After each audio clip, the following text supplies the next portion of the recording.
Ce programme vous est présenté en partenariat avec la Mutuelle Saint-Martin, la santé partagée.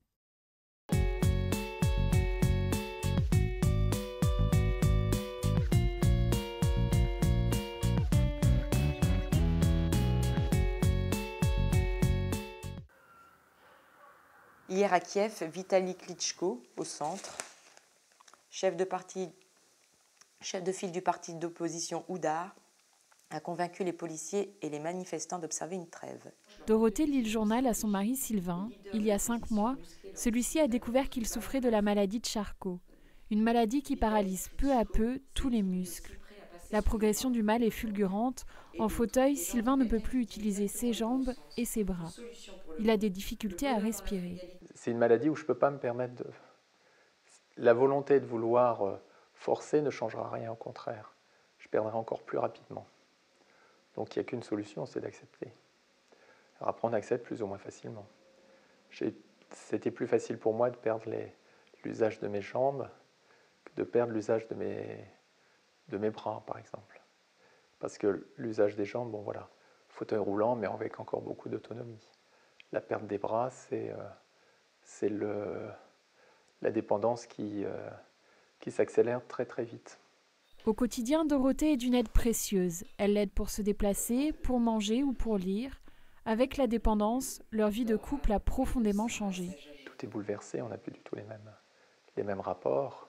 Même si on est quand même souvent ensemble dans la même maison, il y a une proximité physique qui n'est plus la même qu'auparavant, parce que Sylvain est souvent en fauteuil roulant, voire dans son lit.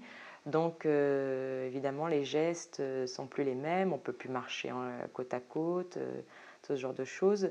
On ne dort plus dans la même chambre. Mais bon, il n'y a pas que ça, il y a aussi tout l'amour qu'on peut se témoigner l'un à l'autre. Un amour qui passe aussi par des attentions toutes simples. Après, il y a des petites choses, je sais que ça lui fait plaisir, que je lui mette bien les cheveux en arrière, des choses comme ça. Le couple essaie avant tout de vivre au jour le jour, de s'abandonner à Dieu pour traverser cette épreuve. Allons dans la paix du Christ. Nous rendons grâce à Dieu.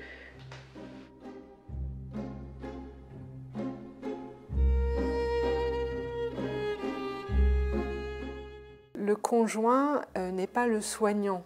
Alors, s'il est trop dans un rôle de soignant à l'égard de son époux, de son épouse, quelquefois il y a un déséquilibre dans la relation et on n'est plus situé en tant que conjoint, mais trop en tant que soignant. Au début, on peut avoir une certaine forme de rejet de son corps, le considérer un peu comme un boulet, et avoir une vision très négative de son corps.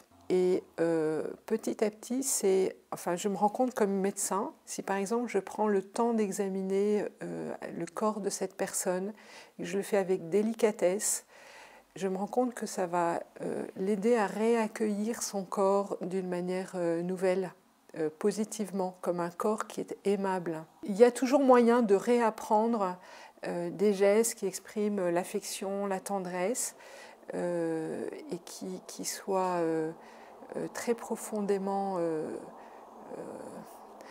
moyen de communion pour les deux membres du couple.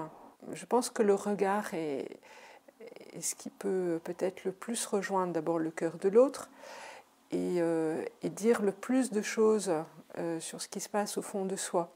Et donc c'est souvent à travers le regard, mais le regard c'est déjà le corps. Et le regard peut rejoindre profondément le conjoint. Voilà. Après c'est dans le sourire, c'est après dans des gestes tout simples, une main qui caresse, qui prend le bras de l'autre, ou les épaules. Voilà, c'est dans des petits gestes comme ça, mais qui disent la tendresse, l'affection, et le respect. Et bien souvent, beaucoup de choses passent à travers des gestes aussi simples.